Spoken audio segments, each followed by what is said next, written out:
So ladies, gentlemen of the DCU, welcome to a brand new news roundup video. Initially, and I'm quite excited to go over this because we're going over some DCU leaks. Now you guys know me, I always say take it with a grain of salt, but if you tune into my last video, which by the way, thank you for helping that blow up to some decent numbers here on the channel, I went over just a little bit of a backstory here, old leaks, which if you go back in time to when these were first posted to the DCEU Leaks Reddit page, time and time again, a lot of those have turned out to be true. So now I'm kind of looking at some of this stuff in a new light. And today, we've got a range of new leaks that are apparently verified, and there's also something very interesting with regards to one of these leaks, of which James Gunn himself has teased us with before, which is making me think, is there grains of truth to this leaks page as well? But then also in other news, guys, we have a very intriguing update surrounding Keanu Reeves' Constantine sequel. And then also I want to gloss over a bit of a SAG AFTRA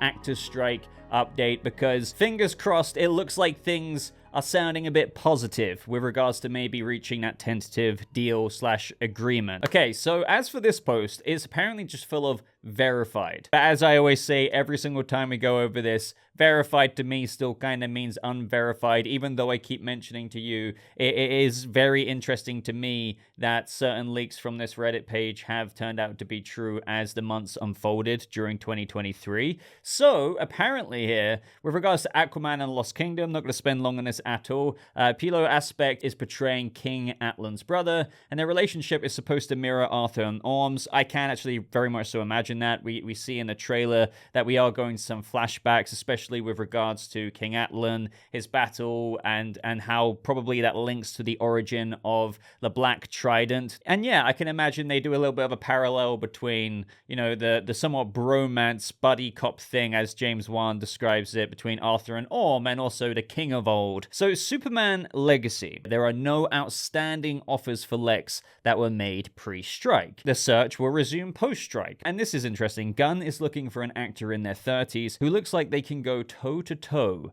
with Superman. So let's go over the first bullet point here. There are no outstanding offers for Lex that were made pre-strike. So what I can say about that is there were rumors out there that supposedly eyes were on certain people, and maybe it was like the beginnings of a front-runner list. And for Lex Luthor, apparently, what we were hearing before the strike, and again, major grain of salt here, apparently the Skarsgård brothers, both of them were maybe in the pipeline for, oh, could Bill Skarsgård be Lex Luthor? Or maybe, believe it or not, even though they're quite a bit different in age, Alexander Skarsgård. So if some of you do remember those names being floated out there, they were apparently never given any offers. So there's no outstanding offers. That doesn't surprise me. Even if there was any minuscule grain of truth to the whole Skarsgård thing floating around, they wouldn't have been offered it outright. It would have just been, okay, you know, we hear that these people are being potentially looked at, and that could all be false anyway. So regardless, there's no outstanding offers. The strikes didn't delay any kind of signing of a contract or like signing on as the Lex Luthor for any actor out there. Now,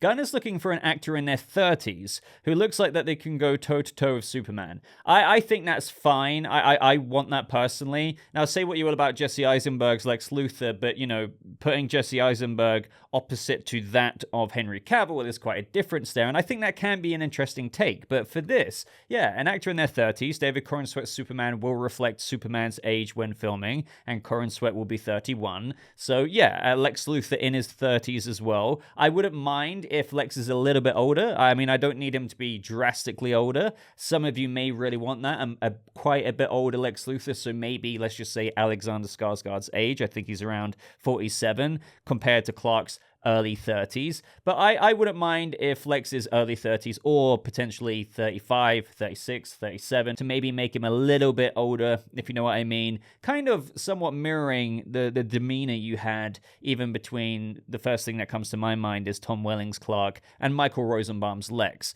There wasn't like a humongous leap in age, but there was a little bit of a sense of maturity difference there that separated again, both personalities, even though they're different people, but just in age as well. And that makes sense. I mean, they were different ages, and I think Rosenbaum is like 5 years older than Tom Welling anyway. So I do like the idea of that, even within the DCU's Lex and Clark age differences there. And I do agree that for this Lex Luthor, like, don't get me wrong, who looks like they can go toe-to-toe with Superman, Lex would need a war suit for something like that. But I do think, yes, in at least stature, like physical embodiment, I think that they should find a Lex who is just as tall as David Corenswet, or somewhere around that. So I know I always make my comparisons with Superman, so Superman and Lois, what they've done with Michael Cudlitz. Now, you may not want, but one thing about Lex Luthor's in recent years, in live action, every single one of them, from Titans, from Supergirl to now Superman and Lois, has had a beard. Now, you might not want a beard, but one thing they did with Michael Cudlitz, and even the Titans version,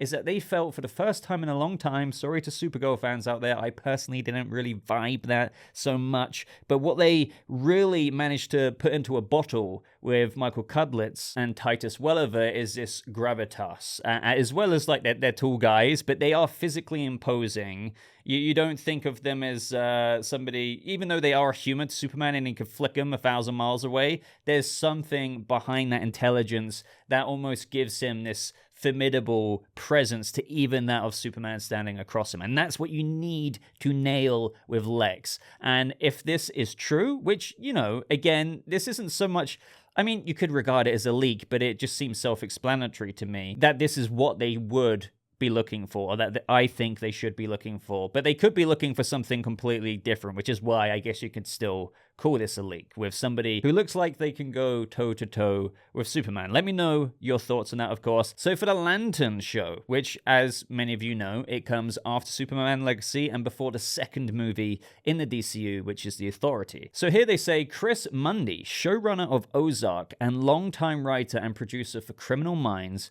will be the showrunner for Lanterns. Before we get on to the second bullet point there, I love that. If this is true, again, as I always say, hypothetically, assuming this is true, because we can't confirm or deny here, but for the sake of discussion in this video, I don't know about you guys, but I loved Ozark. It's a weird ride for me, because I tried getting into it ages ago, and I couldn't really get past the second or third episode. I tried, but I was like, what's the big deal about the show? And then I gave it that next shot, and I was obsessed. I really think that show's great. Watch Ozark on Netflix if you haven't already. And trust me, if you're feeling in that slow burn pace at the beginning, just keep watching. And assuming, for the sake of discussion here, that this was to be true, I would be obsessed with this. The showrunner of Ozark showrunning the Lantern show would be amazing. Now, obviously, like, I'm not naive enough to think, oh, like, Lanterns is going to be like Ozark. No, it doesn't work like that. But it's the same kind of, again, energy from the same showrunner, the same minds that will be handling that. So it gives a sense of confidence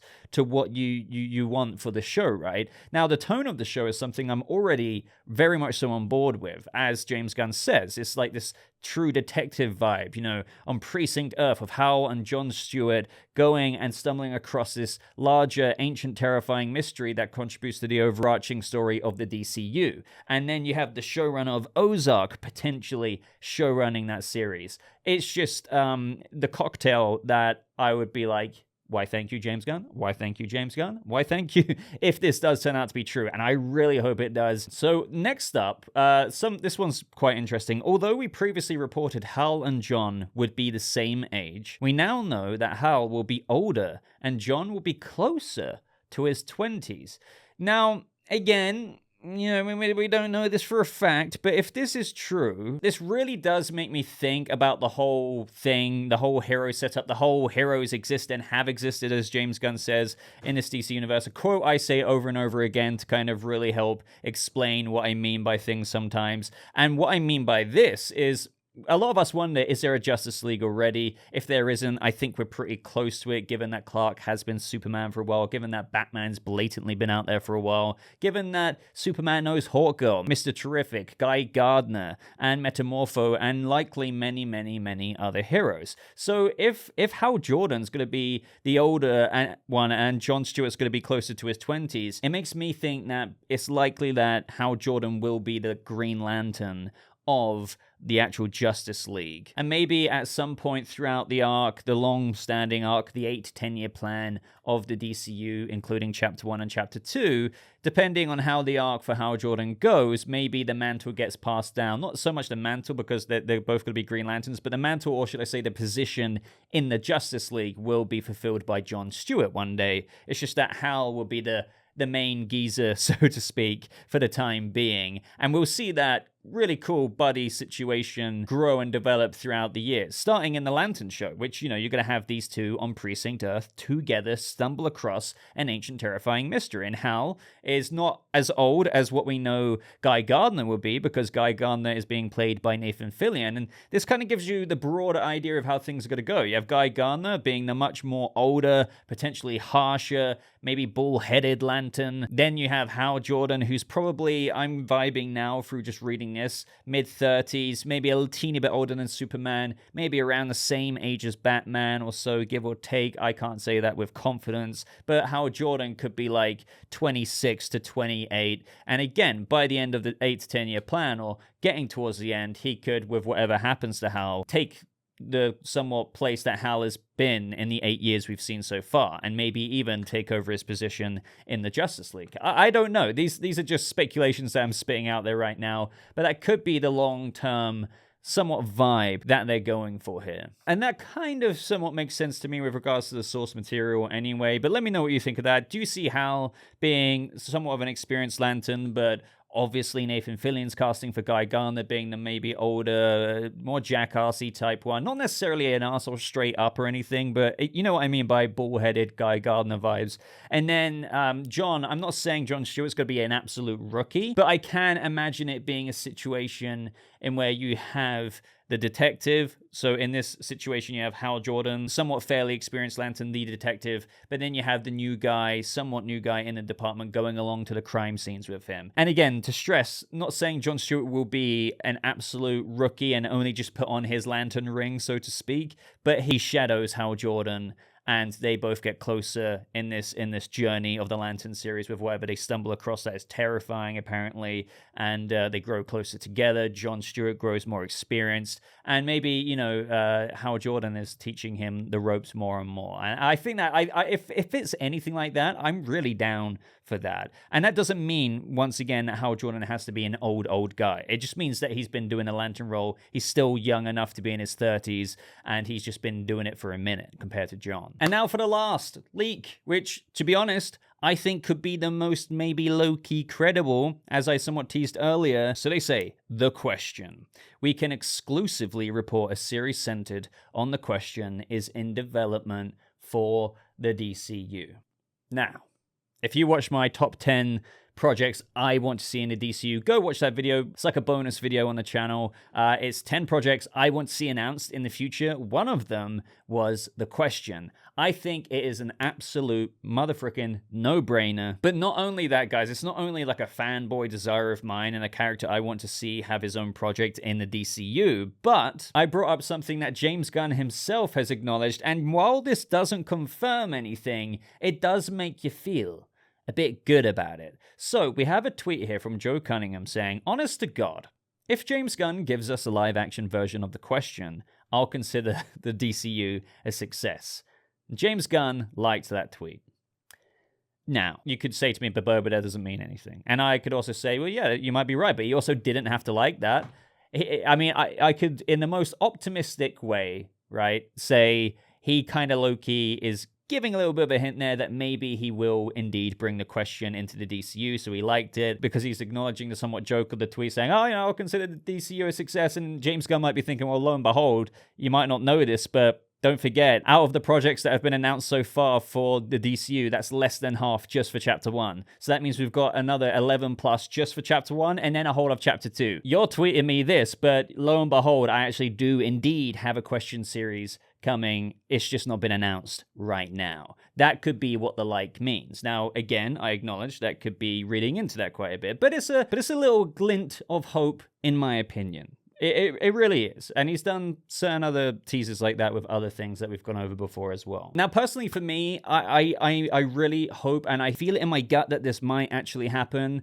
It might be a series announced again as per the remaining half of Chapter 1 series and projects and movies that have yet to be announced. It could be a project that isn't going to be announced till Chapter 2. Who knows? That is quite a while away. So I am hoping it's Chapter 1. I personally do want the question to be Vic Sage rather than that of Renee Montoya. I wouldn't be opposed against that, but I do prefer the OG character to have his series. And maybe again, as per like what I was discussing with the Lanterns, maybe you can do the thing eventually in where Renee Montoya becomes the question as well. Especially with the fact that, as I said and as James Gunn says, this is a DCU in where heroes exist and have existed. So this is the argument for Renee Montoya's question, I suppose, because you could pick up with Renee Montoya and, it's just that Vic Sage's question has existed and she was his protege. So we could start there. But again, my preference would be to actually see Vic Sage, and then if they ever want to do Renee Montoya, they can flesh that out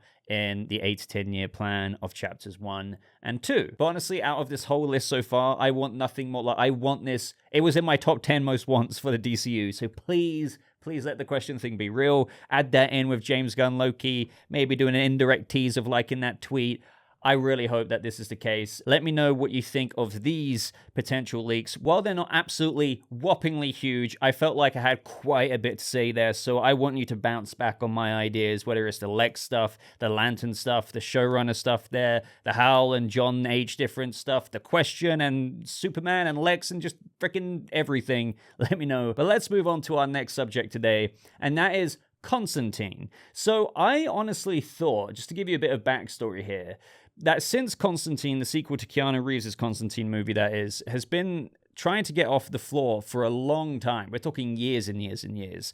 That especially since James Gunn and Peter Safran came into power during this process as co-heads of DC Studios, that it was likely more dead in the water than ever, especially after Keanu Reeves says, we're trying, I don't know if it's going to happen. So after that was kind of the main update with that, I was like, yeah, it kind of seems that maybe Gunn and Safran don't really want to greenlight that, even as a part of the Elseworlds universe. And one thing I'll say before we get into this news is that as much as I would low-key love, I love Keanu Reeves as much as anyone else, and I love the Constantine movie, I grew up with that movie, I do want a DCU Constantine, I think more, to like go into the Justice League dark side of characters, maybe branching off from the Swamp Thing movie, maybe more likely a Chapter 2 project, who knows, rather than that of the attention going to an Elseworlds movie, especially if that distracted the ability of the DCU getting a Constantine. But we have Francis Lawrence here telling GameSpot, so Constantine 2 got obviously held up by the writer's strike, and we had to jump through a bunch of hurdles to get control of the character again, because other people had control of the Vertigo stuff. We have control. Keanu and Akiva Goldsman and I have been in meetings and have been hashing out what we think the story is going to be, and there's more meetings of those that have to happen. The script has to be written, but really hoping that we get to do a Constantine 2 and make a real R-rated version of it. Now, in other interviews with Bro Bible, they asked, now, is that a conversation that involves James Gunn at Peter Safran at DC Films? And he replied, I mean, it has, because they're a part of, people who have controlled the rights, but really, this is a project that Akiva, Keanu, and I are doing. So let me pause on that for just a second. Now, what is this rights thing that he's talking about? Because it's kind of a bit complicated, but I do believe what he's referring to with how they now have control, but they had to go through a bunch of hurdles in recent years. And, there's other quotes of him talking out there with regards to the whole J.J. Abrams thing. If you guys remember, a few years ago, there was a multi-million, like a very expensive deal between Bad Robot Productions, J.J. Abrams, and Warner Brothers for him to make a bunch of series and whatnot, including Justice League Dark characters. There was a Madame X series and none other than an HBO Max Constantine series. Basically, a whole fat load of nothing came out of that. They did kind of try to shop it around, even though HBO Max passed on Constantine, but ultimately, right now, it's dead. Like, nothing's happening. So that somewhat brings us to present day, in where they say they have control over the Constantine character again, because there's kind of nothing really going on with him. So the thing that I find interesting about this, though, and this is what I said originally when Keanu was like, oh yeah, we're trying to make it happen, but I don't know if it's going to, is what James Gunn Gunn thinks about this. Don't forget, James Gunn and Peter Safran are at the top. If they don't want something to happen, if they don't want the Batman to happen, they wouldn't let it happen. So it's the same thing here. So I find it interesting with the way this is being painted here by Francis Lawrence when he was asked, does that conversation involve James Gunn and Peter Safran? And he says, oh, this is something we're really very much so pursuing. The only delays we've had so far is because of the writer's strike, and if anything, the hurdles before that with the rights restrictions of the character because of bloody J.J. Abrams. But now that's out the way, we can get cooking again. But I still feel like there's a massive, fog over, but what about James Gunn and Peter Safran? Like, what do they want to do? What if they don't want this other movie? What if they just want to concentrate on Constantine in the DCU at some point? Maybe that isn't the case, though. And as I said, they're like, you know what, screw it. We'll back you for now. If you cook up an amazing Elseworlds script, we will do that sequel to Keanu Reeves' Constantine. I don't think this means it's absolutely happening, especially this early when the script hasn't been written. I just find it interesting the way it's been put out there. And as a result, I really wouldn't get overhyped by this. I'm just trying to look at this as objectively as I can. And he hasn't really given a direct answer with how, I would have personally asked if I was the interviewer, does this mean James Gunn is really backing this and all of that? And then maybe he would have given an answer like, well, we're developing it and he's supporting us, and we're going to see where it goes. And from that, I would, take out of that saying what I've said already. Okay, he's backing it initially. It needs to meet a certain criteria and a quality for a DC Elseworlds movie to be approved. And if we manage to achieve that, then Gunn and Safran will give us the tick that we want. But I don't know. Let me know what you think of that down in the comments below. Do you want to see Constantine 2 regardless as a DC Elseworlds movie in addition to a future DCU Constantine? Or do you just want a future DCU Constantine? Lastly, for today's news roundup video, as usual with recent news roundups, is a teeny tiny update on the actors' strike. I'm hoping, and I almost just don't want to jinx this through saying it, that we might be in the final stretch. I mean, as Deadline are reporting here, no direct talks Monday between SAG AFTRA and studios. Negotiations in the final stretch as deal looks close. So essentially, after that couple of week break where the studios just walked away from the table because they were like, screw you, SAG AFTRA, for asking what you're asking for, but then they came back to the table. They had been meeting day after day after day, and it looked very promising as per what the WGA did. Right before they came to their deal, they met day after day after day. And there's been lots of, sources claiming from major trades that this is in the final stretches. There's even signs that the CEOs weren't even at the table and just lawyers were present, and that seemed to infer that even though they haven't publicly announced that there's a tentative agreement that's been reached, there's basically one, under the surface that has been, and if lawyers are there, it's just they're dotting their I's and crossing their T's with the legal lingo, so to speak, and writing up that contract, making sure there's no loopholes with AI or something that the studios can get away with. So basically, they're penning and inking their contract for both sides, making sure that both sides would be happy with that. It's just you need to, bottom line, put that on paper, and that still takes a bit of legal admin to do. So that is the overall vibe, and everyone's kind of getting quite excited as a result that soon, any day now, because of what we've been hearing, a tentative agreement deal, or just a tentative agreement rather, because that's what it strictly is, would have been reached. Now, people have been expecting that to be announced this weekend. It still hasn't happened, and what they're saying now is that both parties will be working independently Monday, so today, as of when making this video, and re-engaging on scheduling at the end of the day to likely meet again tomorrow. My best guess for this is because even though what I just said could be true, they're apparently very close to a deal, and they're probably inking it out between lawyers and whatnot. Maybe, they're taking today once again to kind of go away, make sure they go over all of the legal words and make sure there's no loophole, and then they come back saying, are you happy with this contract, the way we've worded it here? And again, after internally reviewing today, tomorrow, for all we know, or the next day, it could be announced that both sides are happy with the legal language, the contract is there, and a tentative agreement could have been met. Again, with quotes like this, there's a feeling of optimism, a Guild source told Deadline today. Looks like we're in the final stretch, a senior studio source added. Now, I do want to say, just for the sake of saying it, because of this legal language, like they could be right in the final steps, right before you get the agreement, that it could fall apart in just the sense of it gets presented again, and the AMPTP lawyer might not like the wording of what the SAG-AFTRA lawyer put in the contract. They dispute, tensions rise, and they're like, feck you, and then walk away. Hopefully that won't happen. Again, as per what multiple sources are saying, this does look to be in the final stretch, and it's just a waiting game now for us in the public for them to finally basically pick that paper up off the desk and start waving it. And then what would happen then is we'd hear about it, they'd present it to like the board, similar to what the WGA did, they would likely pass it, and then every SAG AFTRA member, 180,000 odd of them, will have a chance to review the contract, see if they're happy with it, and vote.